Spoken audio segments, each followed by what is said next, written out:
Alors, continuons avec les moyennes à parier, donc le cas le plus simple. Et on va continuer le même exemple. Donc, on a encore cette usine, l'industrie usine, qui s'est implantée en janvier 2015. Le système de refroidissement, et on prend encore de l'eau, etc., etc. Et on va aussi maintenant regarder s'il y a un effet de ce rejet d'eau sur la température de la rivière. Donc, pour ça, on va mesurer la température de l'eau de la rivière en amont de l'industrie, au point de prélèvement, et aussi une centaine de mètres après, en aval. Donc,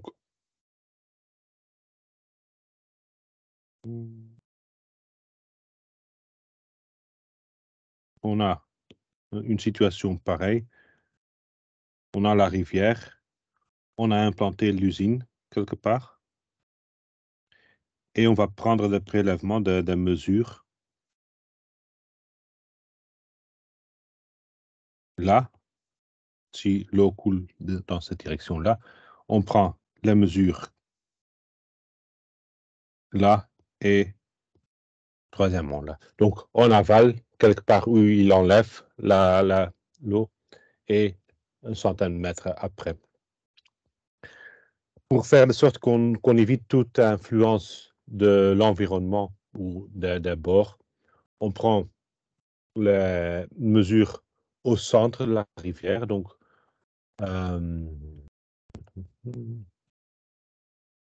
la température est mesurée loin des berges, de la surface et du fond pour limiter les effets locaux. Donc, si on a la rivière, blablabla, comme ça, ben, on va le prendre quelque part ici, loin de tout, qu'on a vraiment la température de l'eau sans l'influence des côtés, de la surface, etc., etc. Et donc, on va faire des mesures, 200 mesures pendant l'année 2015. Et maintenant, la rejet d'eau chaude, donc le rejet au point 3, est-ce que ce rejet a un impact sur la température de la rivière, oui ou non? Et si oui, est-ce qu'on peut quantifier cet impact-là? Donc, deux choses à faire. D'abord, un test d'hypothèse bilatérale. Est-ce que la moyenne de la température va changer à cause du rejet de l'eau? Et deuxièmement, est-ce qu'on peut quantifier l'impact qu'il y a? Donc, deux moyennes à parier. Je vais faire la situation. J'ai des mesures en amont, X1 jusqu'à X200. J'ai des mesures en aval, Y1 jusqu'à Y200. Et donc là, je prends au même moment, et donc ils sont liés.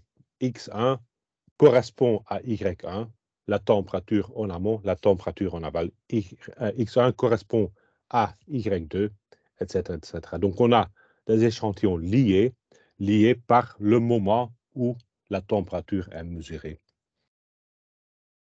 Donc l'effectif, comme dit dans ce cas, est toujours le même. L'effectif pour les deux échantillons est égal à 200. Et on aura une moyenne des températures en amont, on aura une moyenne des températures en aval. Et donc, ce qu'on veut faire maintenant, c'est d'abord regarder est-ce qu'il y a un impact sur la température de la rivière, donc un test bilatéral où on veut regarder est-ce que les moyennes sont différentes, oui ou non. Donc, est-ce qu'il y a un impact? On ne va pas spécifier la direction, donc on va faire un test bilatéral. Et est-ce qu'on peut faire une estimation ponctuelle, une intervalle de confiance? Donc, on a le X1 qui est caractérisé ou qui a une moyenne mu1, les Y qui ont une moyenne Y2. Ce qui m'intéresse, c'est de regarder si mu1 moins mu2 est égal à 0, oui ou non.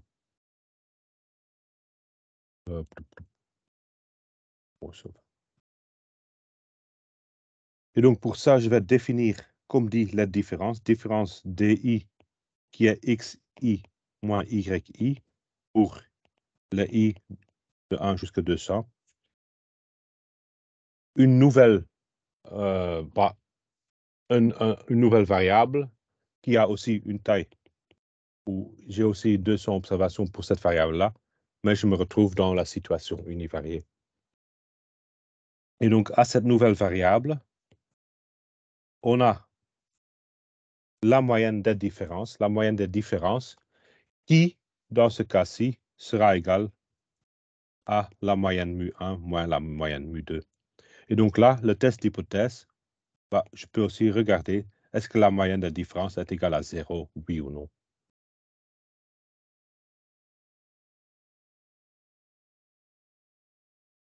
Et donc, on va faire simplement les tests unilatéraux, créer l'estimation et l'intervalle de confiance unilatéral. Donc, contexte, 200 mesures température en aval sont les X, 200 mesures température en amont sont les Y, qui sont pris du même moment. Donc, j'ai des données à parier. Je vais regarder les différences. Le mu là, c'est ce que j'ai mis comme mu D sur la slide précédente. C'est la moyenne dans la population des différences en température. Et je veux dire quelque chose sur cette moyenne inconnue de différence. Donc, population sont toutes les différences en 2015.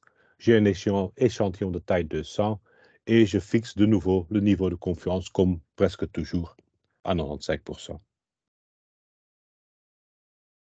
Donc, objectif, estimer la moyenne, donc donner une estimation pour cette moyenne inconnue basée sur les données collectées. Estimation ponctuelle, donc, c'est-à-dire vraiment quelle est la moyenne ou l'estimation dans les données observées, plus ajouter l'intervalle de confiance, donc quelles sont les valeurs probables, plausibles pour la moyenne. Et après, je vais faire le test d'hypothèse. Est-ce que cette moyenne est égale à 0, oui ou non? On commence toujours par la statistique descriptive. Statistique descriptive, on a fait le nuage de points. Nuage de points qui m'indique simplement où se trouve la différence. Donc, quelles sont les différences observées en aval moins en amont. Sur ce plot-là, c'est le 0.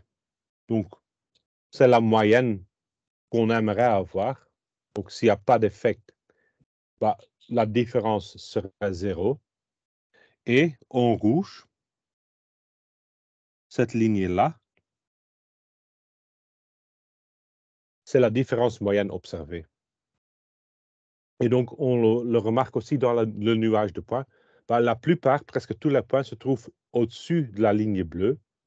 Et on voit que, bon, logiquement, la moyenne des points se trouve aussi de la ligne bleue. Donc, on a une moyenne observée qui est plus haute que la moyenne désirée de 0. La question maintenant est, est-ce que cette moyenne, ou la différence entre la ligne rouge et la ligne bleue, est-ce que cette différence est significative, oui ou non? Donc, est-ce qu'il y a vraiment une différence en température ou pas?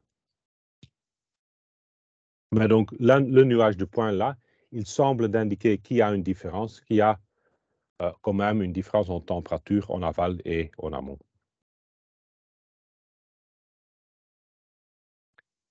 On a besoin de la normalité. Donc, comme expliqué avant, dans ce cas-ci, on a un test à parier qu'on va faire, donc un test unilatéral sur la différence. Ce qui m'intéresse, c'est la normalité des différences. Donc, je vais regarder la différence et faire un QQ-plot des différences DI. Ce QQ-plot, il est bien aligné. Donc là, la normalité semble d'être bien suivie. D'autres manières, on pourrait faire par exemple un test Kolmogorov-Smirnov. C'est un test pour normalité. Pour ce test, l'hypothèse nulle est l'hypothèse que la normalité est valable. Et l'alternative veut dire que les données ne sont pas normales. La valeur P qu'on obtient par ce test-là, 75%, pour un test Kolmogorov-Smirnov, bah, on peut comparer, vu que j'ai déjà dit que c'est un test qui n'a pas beaucoup de puissance, donc on a un peu l'axe avec l'interprétation. On va souvent comparer quand même avec les 5% là. Bah, le 77 est clairement beaucoup plus haut que le 5% ou même 10%. Et donc, la normalité est très bien suivie dans ce cas-ci. Donc, l'hypothèse de normalité sera là. Donc, il est accepté. Et donc, ça veut dire que je peux faire le tester et je peux créer des intervalles de confiance sans problème.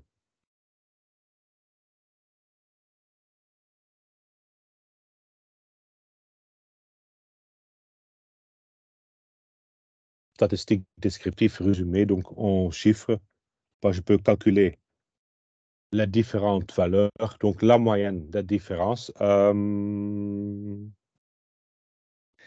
Oui, là, j'ai pris en aval moins en amont.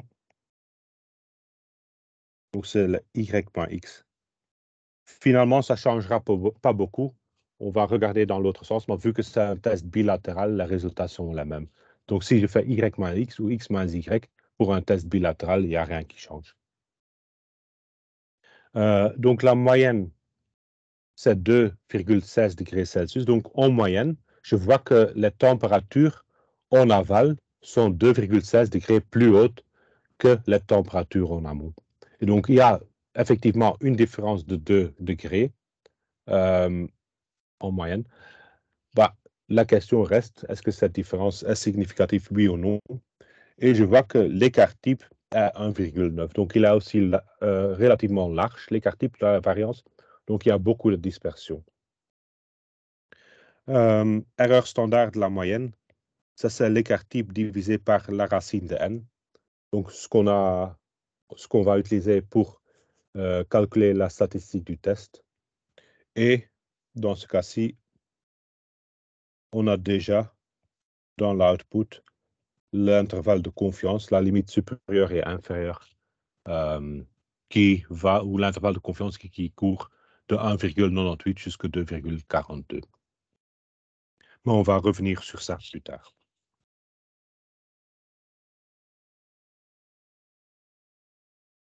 Donc, conclusion de la partie descriptive.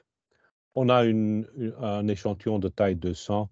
La moyenne empirique de la différence est égale à 2,16 degrés Celsius. Donc, il y a une différence de 2 degrés entre les températures en aval et en amont. J'ai un écart empirique donc basé sur l'échantillon de 1,92 et la normalité semble être remplie. Donc là, j'ai déjà fait l'estimation de la moyenne, ce qui était 2,16 degrés Celsius. Maintenant, je vais tester la validité et je vais faire le calcul de l'intervalle de confiance aussi à ce moment-là.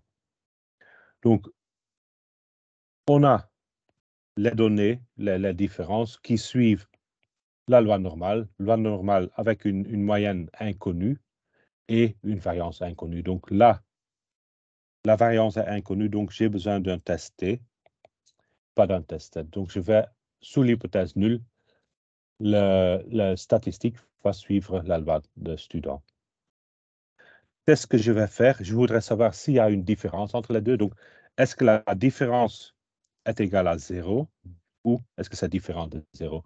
Je ne vais pas regarder dans une direction ou une autre. Je vais simplement vérifier est-ce qu'il y a une différence. Donc, j'ai un test bilatéral. L'estimateur, comme toujours, c'est la moyenne de différence. Donc, je vais utiliser la moyenne de différence pour obtenir une idée de la moyenne de la population. Le pivot, donc la statistique pour la test, c'est cette valeur T qu'on a déjà définie avant. C'est la différence entre l'estimateur et la vraie valeur de la moyenne, divisé par l'écart type de la moyenne. Et on sait que sous l'hypothèse nulle, cette valeur-là suit, donc ça suit la loi normale. Donc sous l'hypothèse nulle, le mu ici est un 0, vu qu'il est, c'est là. Donc, sous l'hypothèse nulle, la valeur est égale à 0. Donc, je vais remplacer ça par 0 pour vraiment effectuer le test.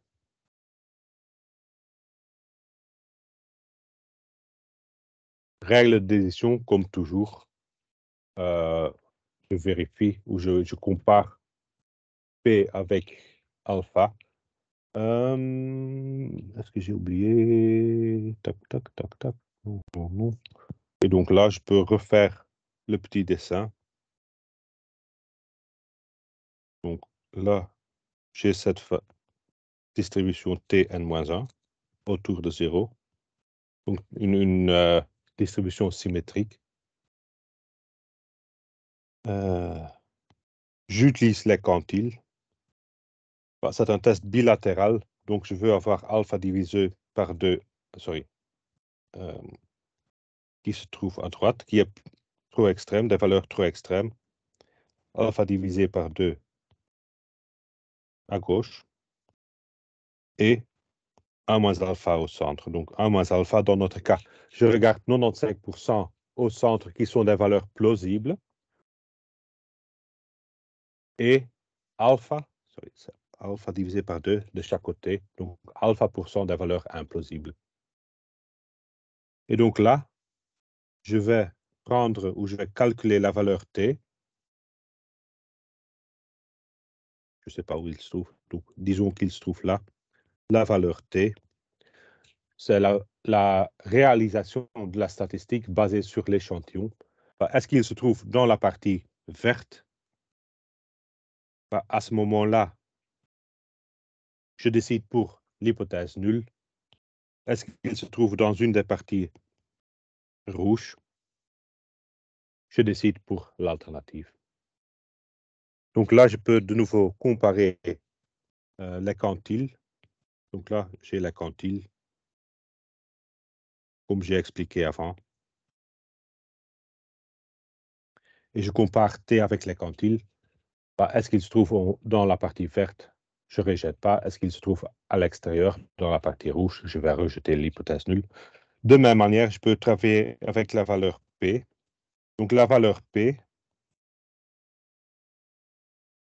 j'ai cette observation T là. La valeur P sont toutes les différences qui sont aussi extrêmes que la valeur observée. Donc la valeur P, aussi extrême, ça veut dire que je m'éloigne du centre. Donc là, je vais à gauche. Mais je pourrais, pour le même prix, avoir cette différence-là à droite aussi.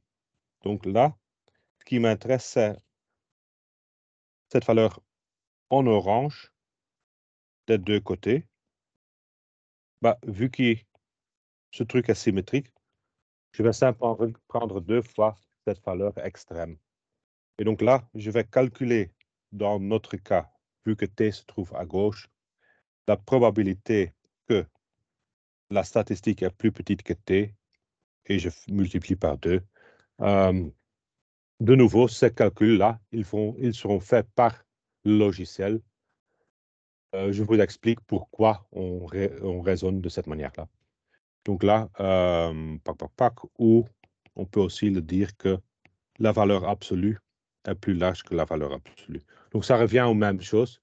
Donc là, il retravaille cette probabilité comme une probabilité en valeur absolue, et là, il va regarder les deux côtés au même moment.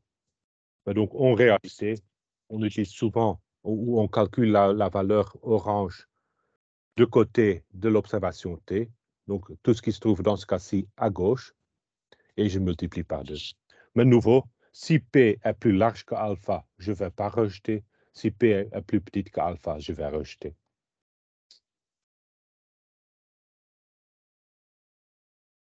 Dans notre cas spécifique, on avait le mu de l'hypothèse nulle qui était 0, le mu observé qui est 2,33.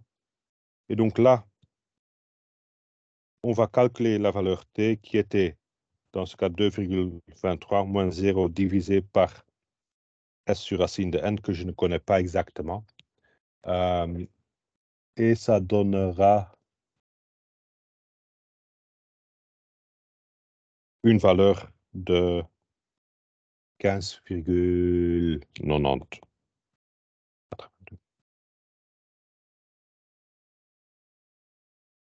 Donc là, test bilatéral. En réalité, ce que je trouve, c'est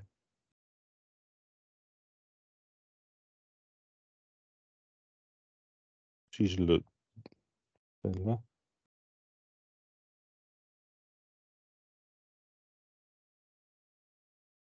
je zoome assez loin. Donc là, c'est le 0, distribution Tn-1. Oh.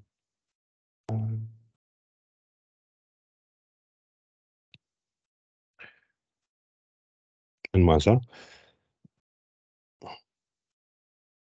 Les quantiles pour le 95%. Donc Q1 moins alpha divisé par 2 moins 1 Q1 moins alpha divisé par 2. Ce qui est environ 2 et un tout petit peu. Et le T que je trouve, le T là, le 15, il se trouve vraiment dans la queue. Donc là, j'ai une valeur vraiment très extrême qui se trouve extrêmement dans le queue à droite. Et donc, c'est une valeur très improbable. Très improbable veut dire que bah, sous l'hypothèse nulle, il n'y a presque pas de probabilité pour observer une valeur de 15,9082. Donc, je vais me retourner vers l'hypothèse alternative. Ce qu'on voit aussi sur l'output, donc là, je trouve une probabilité bilatérale. Donc là, si, dépendant de l'output, en R, vous aurez que la probabilité désirée. Mais parfois, dans d'autres systèmes, il y a les trois P valeurs, selon le cas bivarié supérieur, inférieur. Bah, dans notre cas, on a besoin de bivarié. On a que P est, bon, il est presque 0. Et donc, il est certainement plus petit que alpha qui est 5%. Et donc, je vais rejeter l'hypothèse nulle. Ici aussi, de même manière, on voit que la valeur, mais là, on a fait, bon, on va ignorer celle-là. Celle-ci est beaucoup plus claire, ou beaucoup plus correcte. Mais donc, on voit qu'on est vraiment dans les queues de différence, et donc, on va rejeter l'hypothèse nulle. Donc, on a une valeur P inférieure à 0,001. On va donc, au niveau de confiance 95%, rejeter l'hypothèse nulle. Et donc, il existe vraiment un écart significatif entre la température en amont et en aval. Donc, il y a vraiment une différence où il y a vraiment un effet du rejet de l'eau sur la nature. Bon, de même manière, on peut faire des tests unilatéraux sans problème, en regardant simplement à gauche ou à droite, comme on a expliqué. Bon. Et finalement, on peut regarder l'intervalle de confiance. Donc, quelles sont les valeurs plausibles pour la différence moyenne? On utilise le même pivot. Donc là, c'est un D. Donc, on a l'écart type de différence, on a le pivot de différence, et on a les quantiles. Et donc, l'intervalle de confiance est toujours la même. J'ai la moyenne des observations, plus ou minus la quantile et l'écart type.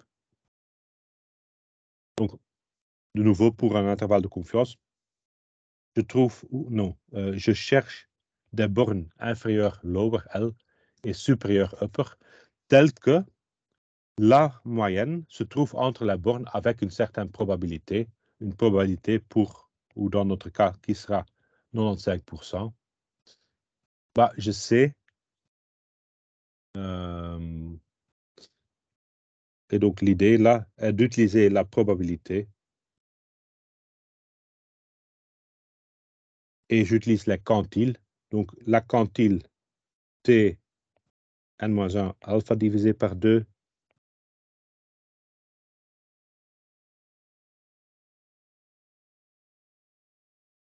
Entre ces deux quantiles, je sais qu'il y a 95% de la distribution. Donc là, simplement, ce sont les deux quantiles ici et ici, tels que j'ai 95% au centre et 2,5% à chaque côté.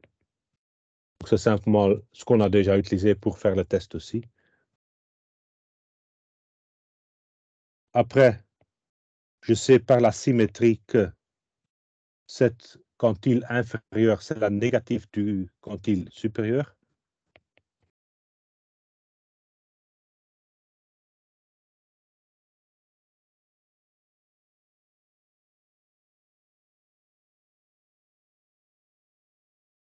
Et je vais remplacer T par son expression, donc c'est le mu chapeau moins mu divisé par S sur racine de n. Et donc là, j'ai trouvé un intervalle qui contient ces valeurs T avec 95% de probabilité. Donc là, me donne un intervalle pour T, et je vais maintenant retravailler cet intervalle pour trouver un intervalle en mu. Donc là, je vais multiplier avec S moins n, et je vais ajouter la moyenne. Et donc, si je retravaille, donc je vais simplement faire des opérations mathématiques de base. Là, je trouve cet intervalle-ci, qui est un intervalle centré autour de mu, autour de la moyenne inconnue, et j'ai la borne inférieure et la borne supérieure qui définissent l'intervalle de confiance. Mais donc, en toute généralité, intervalle de confiance, c'est toujours la moyenne, plus, minus, la quantile, fois l'erreur standard de la moyenne. Donc, à chaque fois, ça aura la même structure. Et donc ici, on avait l'intervalle de confiance. Donc, on a un intervalle de confiance au niveau 95%. L'intervalle de confiance court de 1,98 jusqu'à 2,42. Et donc là, l'intervalle de confiance me dit que la valeur plausible de la différence entre les températures en aval et en amont, avec 95% de certitude, la différence se trouve entre les deux valeurs-là. Et donc, je remarque, donc pour lier la test,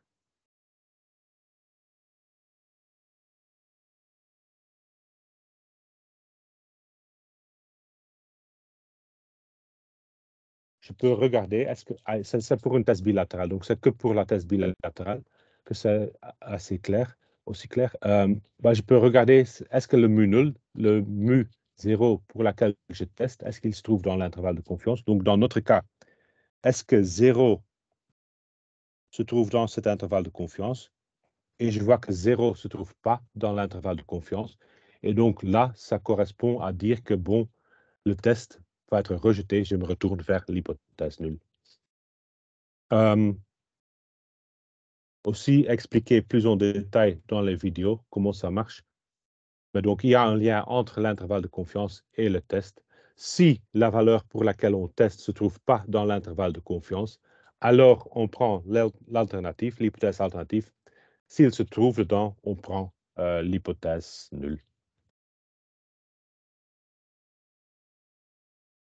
Voilà. Est-ce qu'il y a des questions sur cette partie-ci?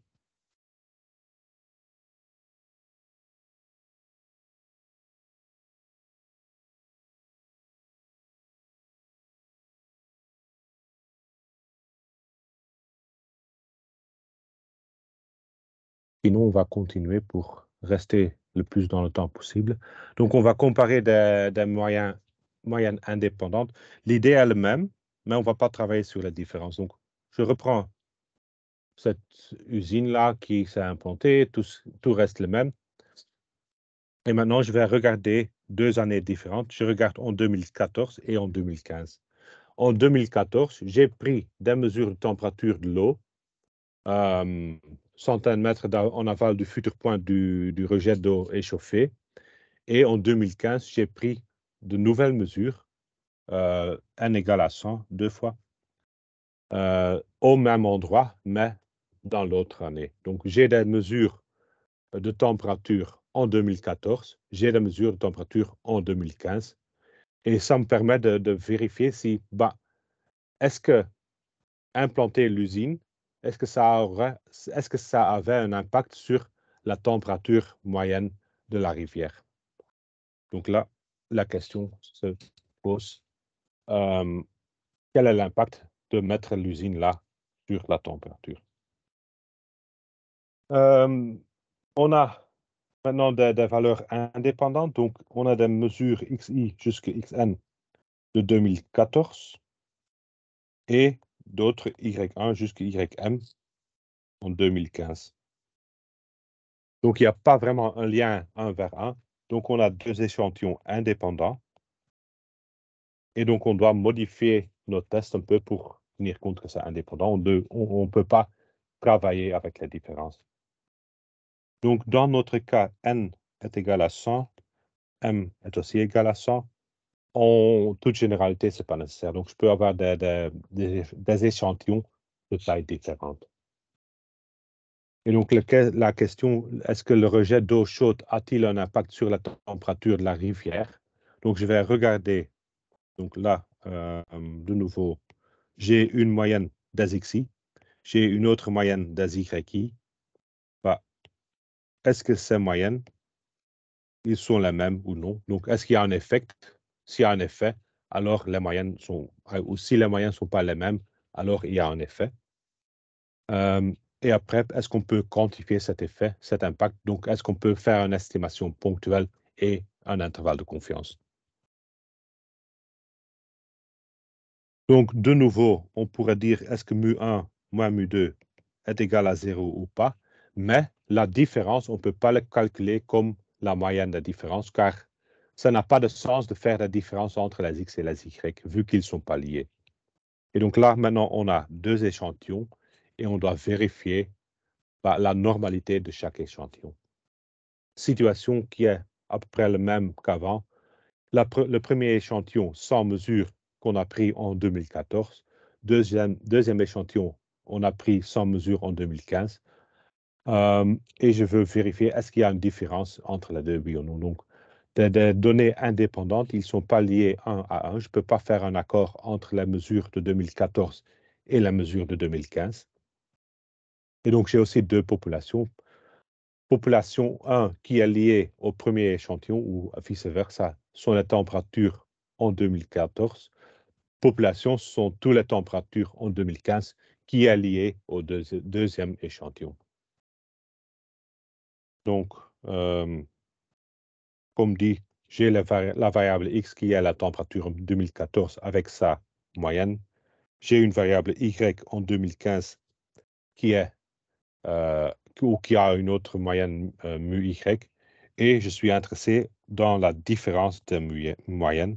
Donc, je peux regarder mu y moins mu x, ce que je note par delta parfois. Et donc là, est-ce que celle-ci est égale à 0, oui ou non?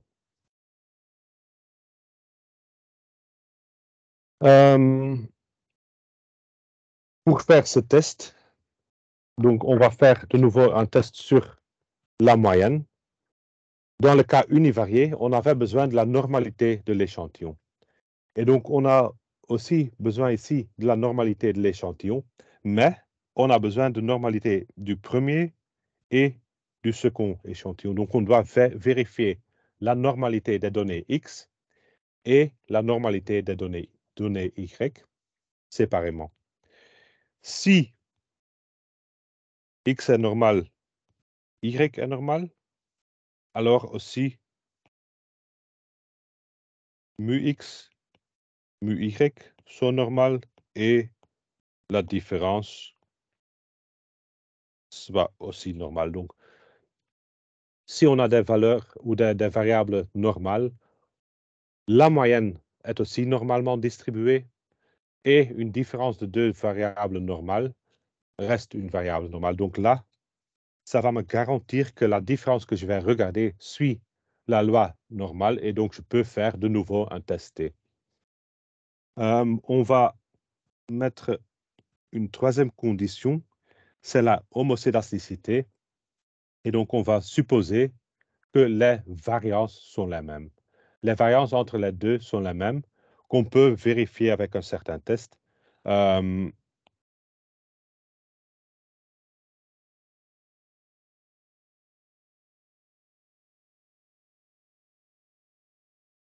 Donc, tout d'abord, on peut regarder visuellement, donc sur la boîte à moustache, on peut voir est-ce que les dispersions sont à peu près les mêmes. Mais on doit faire aussi un test, F-test sur les variances. Donc, F-test sur les variances, de nouveau expliqué dans l'autre cours, qui va me confirmer ou pas que les moyennes sont égales et donc s'il y a de l'homocédasticité ou pas.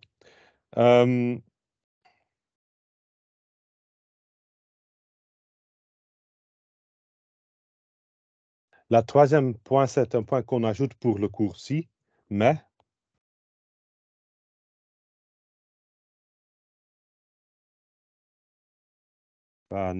c'est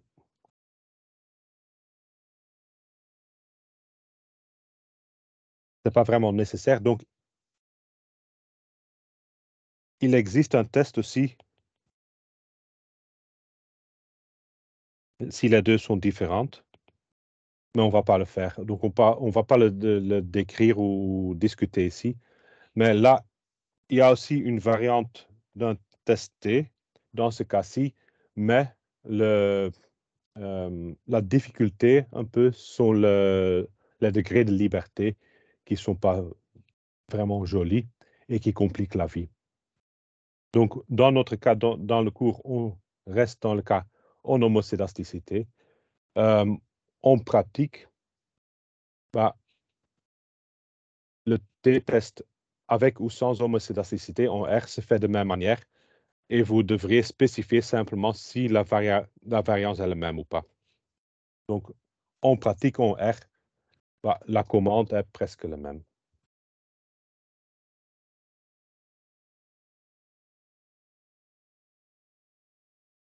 De nouveau, d'abord, statistiques descriptives.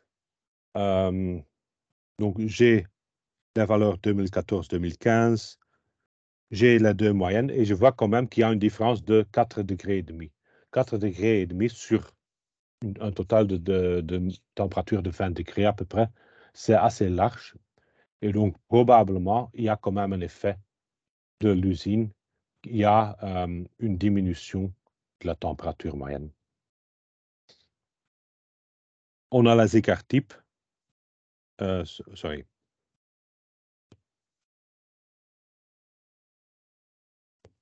Là, les écarts types. Et donc, les écarts types sont relativement les mêmes. Donc, on doit faire le F-test pour en être sûr. On peut dire que les variances sont les mêmes. On est dans le cas homocédasticité et on a l'intervalle de confiance pour le premier cas et le deuxième cas.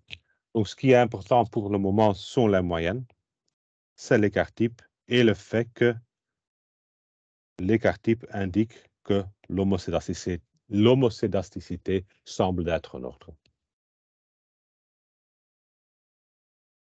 Donc, variation de la température. Donc, si je regarde 2015 moins 2014, je vois qu'il y a une diminution de 4 degrés et demi, ce qui est quand même beaucoup.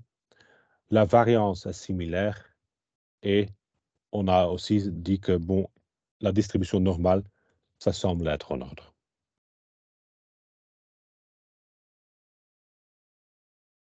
Nouveau, les objectifs, d'abord faire le test au niveau de confiance 1 moins alpha, pour voir s'il y a la différence moyenne entre les deux populations est égale à 0, oui ou non. Après, estimer et ajouter un intervalle de confiance.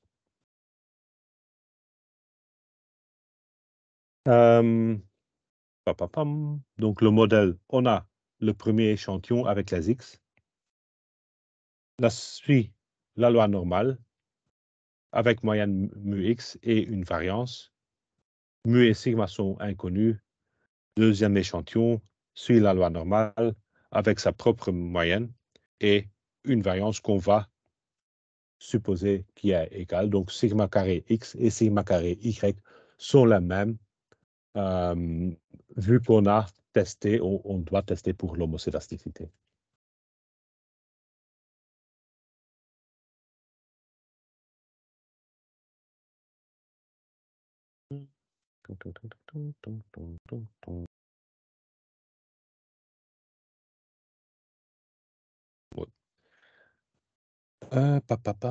Donc, le test qu'on fait, ou le test qui nous intéresse, c'est est-ce que les moyennes sont les mêmes, oui ou non?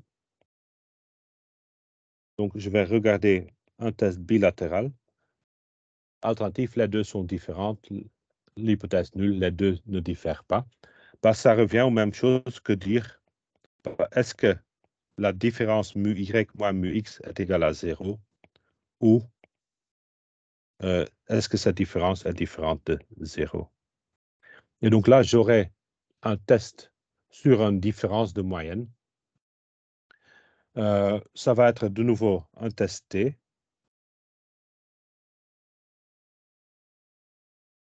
Je vais écrire en bleu, c'est peut-être plus agréable.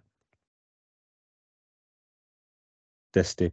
Donc, pour le tester, on avait la statistique qui était globalement l'estimateur moins la moyenne divisé par l'erreur standard de la moyenne, donc celle-ci. Maintenant, on est dans un cas spécial, donc on ne regarde pas mu, mais on regarde mu y moins mu x. Mu y moins mu x, je vais l'estimer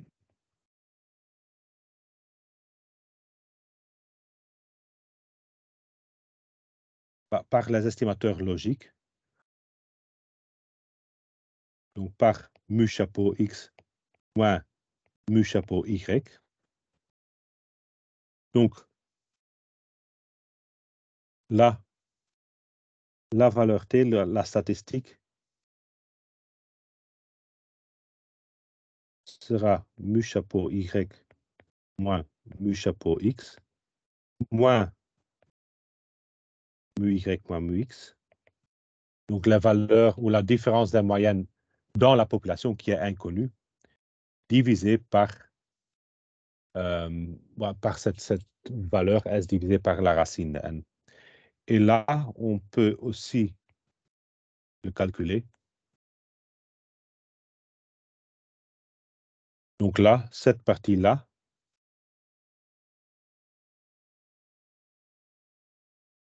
ça c'est l'écart type de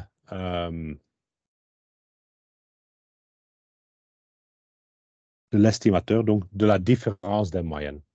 L'écart type, on va calculer la variance.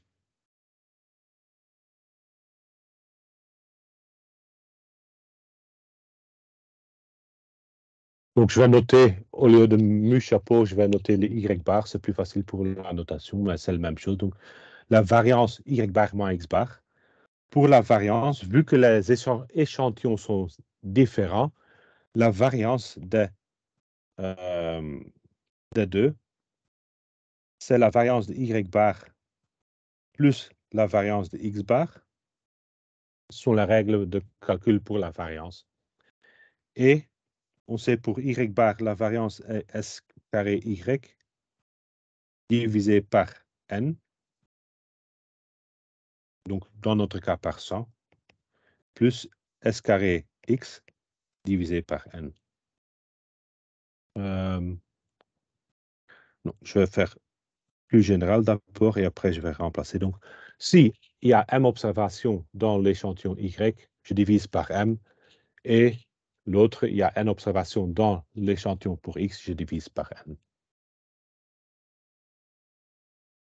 Et donc, l'écart type, c'est la racine de ça. Donc,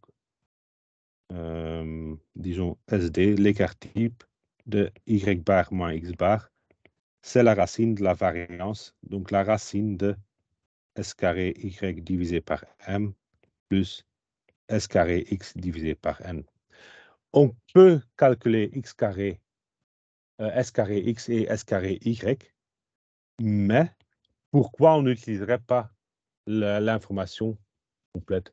Donc là, cette partie-là, on la calcule en utilisant les XI. L'autre partie-là, on les calcule en utilisant les YI. Donc, on calcule la variance pour le premier échantillon, on calcule la variance pour le deuxième échantillon, mais on sait que les variances sont les mêmes à cause de l'homocédasticité. Donc, pourquoi pas utiliser toute l'information de l'échantillon?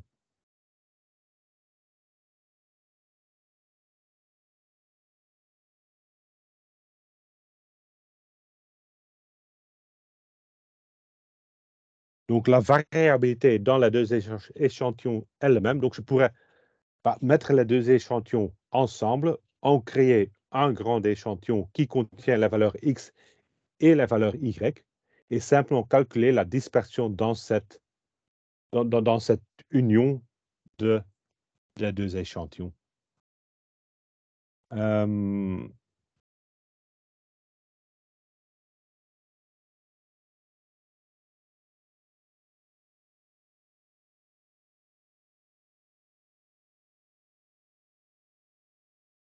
Donc, je les mets dans un échantillon complet. Pour calculer la variance,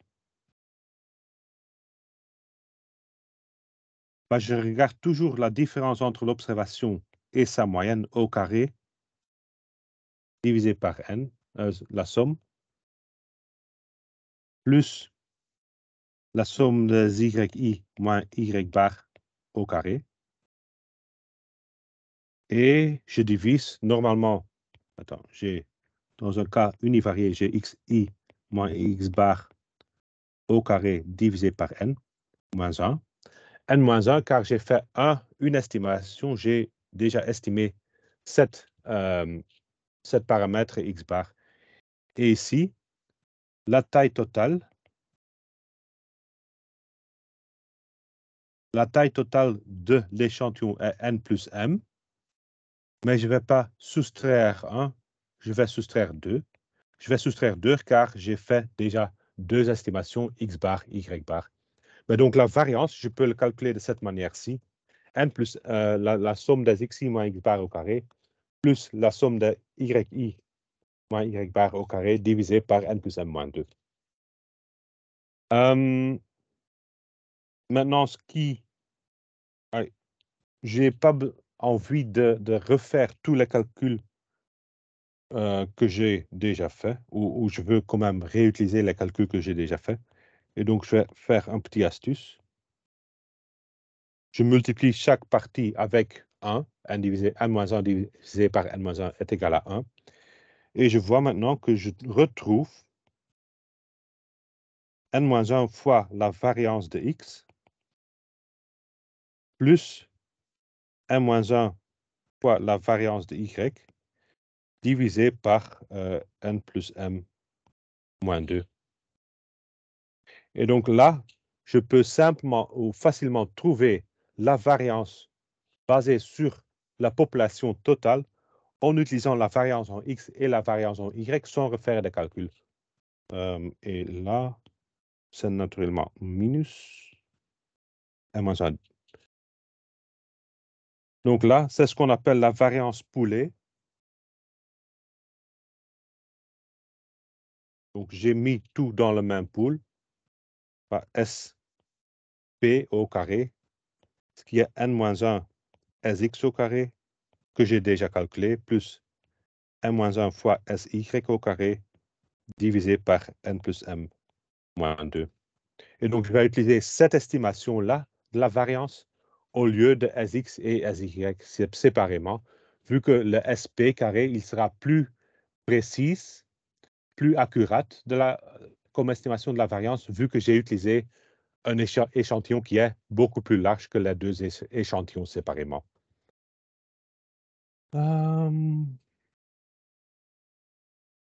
Et donc, si je reviens ici, je dois donc diviser par cet écart type, mais je vais prendre SP au carré divisé par M plus SP au carré divisé par N et je prends la racine. Et donc là, c'est la statistique du test qu'on va utiliser dans ce cas-ci en utilisant la variance Poulet.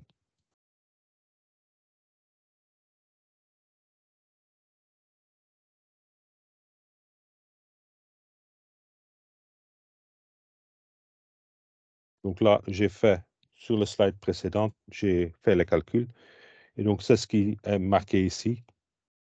J'utilise la statistique du test là, qui suit une loi de Student qui a de nouveau cette même distribution T. Et à ce moment-là, je connais ou je sais comment faire le test. J'ai fait un test bilatéral et bon, je vérifie ou bien le T avec Q ou bien le P avec alpha. Et donc, ça me permet de tirer des conclusions basées sur les valeurs que j'ai obtenues pour cette valeur T.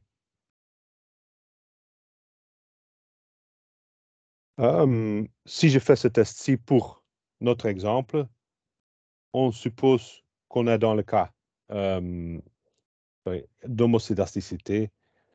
J'ai la moyenne de différence, j'ai l'erreur standard, et là, je trouve la valeur P.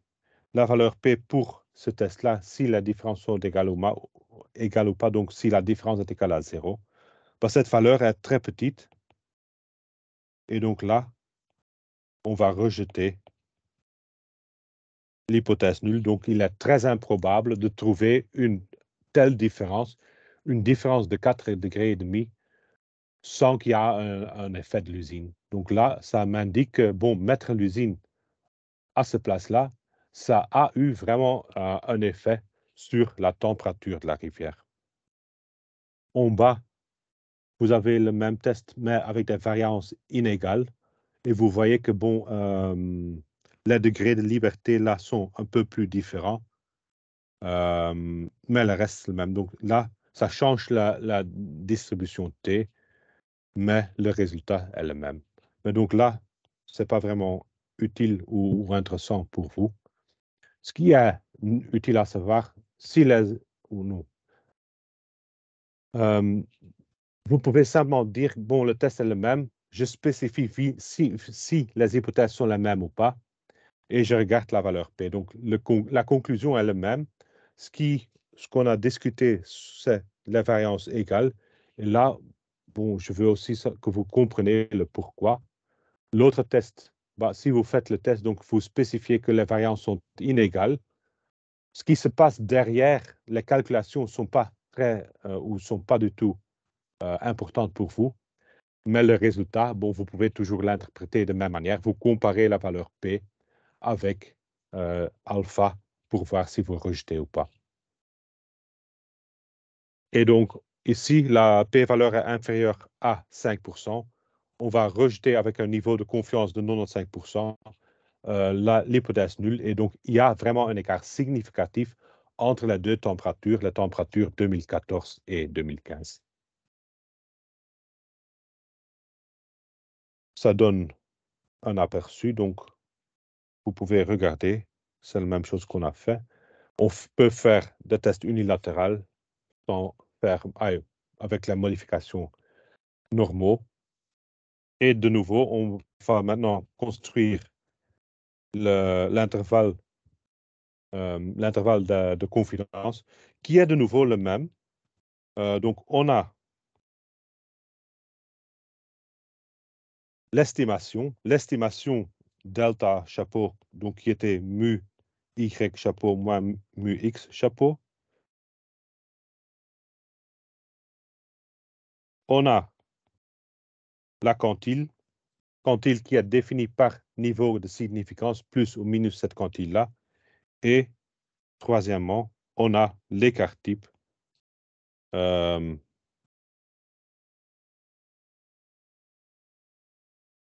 de l'estimateur, donc dans notre cas de mu chapeau y moins mu chapeau x. Donc, structure exactement le même qu'avant, sauf que maintenant, l'estimateur est une différence de moyenne. Et donc, on a cette différence de moyenne, plus ou minus la quantile de la distribution T, fois l'écart type de cette différence de moyenne. Ça donne l'intervalle de confiance et On le trouve ici. Si on fait les calculs pour notre cas, l'intervalle de confiance, ça court de moins 3,64 jusqu'à... attends, je dois le mettre à l'inverse. Moins 5,41 jusqu'à moins 3,64. Donc, avec un niveau de confiance, les valeurs plausibles pour la différence en température se trouvent entre moins 5,41 et moins 3,64. Et donc là, ça montre de nouveau que les valeurs plausibles pour la différence en température, ils sont toujours négatifs. Le zéro ne se trouve pas dans cet intervalle-là, et donc il est très improbable de trouver une moyenne, une différence de moyenne égale à zéro. Donc il est très improbable que l'hypothèse nulle est vraie. Donc là, de nouveau, si je compare avec le test était vis-à-vis de zéro. Est-ce que la différence de moyenne est égale à zéro, oui ou non? Le zéro ne se trouve pas dans l'intervalle de confiance. Et donc, je vais me ressortir vers l'alternative. Je vais rejeter l'hypothèse nulle.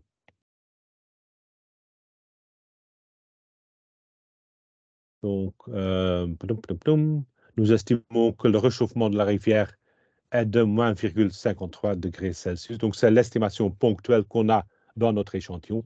Et on a ajouté un intervalle de confiance à niveau de confiance 95%, qui est compris entre moins 5,41 et moins 3,64.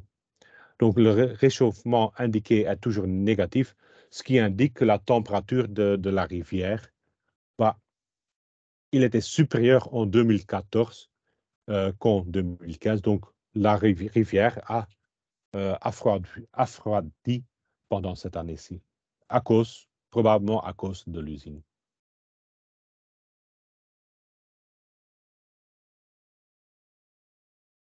Et donc, on peut mettre tous ensemble pour donner une discussion globale. On a un réchauffement de la rivière entre 2014 et 2015 de moins 4,53. Donc, c'est la deuxième test qu'on a fait. Et on avait, avec un niveau de confiance, cet intervalle de confiance pour la différence entre 2014 et 2015. À côté, si on regardait en 2015, là, c'était le premier test qu'on a fait. À ce moment-là, on avait un réchauffement de 2,16 degrés à cause d'implanter l'usine avec sa propre niveau de confiance, sa propre intervalle de confiance. Et donc, on a détecté un réchauffement significatif de la rivière lié à la présence de l'industrie. Donc, c'est le deuxième test, le test à droite. Si on met l'usine entre les deux points de mesure, on voit qu'il y a une différence de 2,16 degrés. Un ajout de température, réchauffement. Mais on voit aussi que, entre les années, il y a une grande différence de température aussi. Et donc, on voit que l'ampleur du réchauffement il est inférieur à la variation de la température intra-annuelle de la rivière. Et donc, la rivière, il va fluctuer en température. Cette fluctuation en température, il est plus importante que la différence qui est causée par l'usine en 2015. Oui. Est-ce qu'il y a des questions sur cette partie? Donc, l'idée est la même, c'est toujours le même test, c'est toujours la même interprétation, mais selon le cas apparié, non apparié, on doit faire quelques différences pendant les calculs.